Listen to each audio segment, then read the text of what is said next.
Dans les rayons de supermarché, difficile de s'en rendre compte au premier coup d'œil. La bouteille de Coca-Cola semble la même et pourtant... Avant, on avait les bouteilles de 2 litres et maintenant, on n'en voit plus.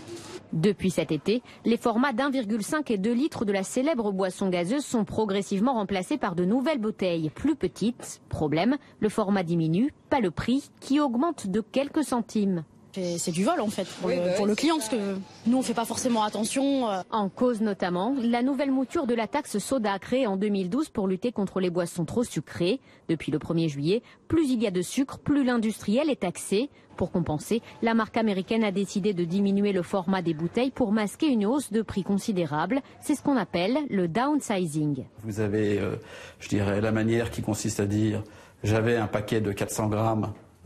Et je réduis le paquet à 350 ou 300 grammes et je le vends au même prix. Et cette technique, vous pouvez la faire en montrant clairement le grammage au consommateur ou vous pouvez le faire de manière cachée. La marque Coca-Cola nous explique que les prix de revente de leurs produits sont fixés par les supermarchés et indique que ce changement de format de bouteille répond à l'évolution des attentes des consommateurs. Une bonne nouvelle pour les nutritionnistes. On est en train d'augmenter petit à petit, insidieusement, les volumes ingérés. Et comme les consommateurs ont été élevés et éduqués comme il fallait finir son assiette, ils ont tendance à surconsommer pour ne pas gaspiller. D'autres fabricants de soda ont adapté leurs recettes pour faire baisser le niveau de glucose de leurs boissons.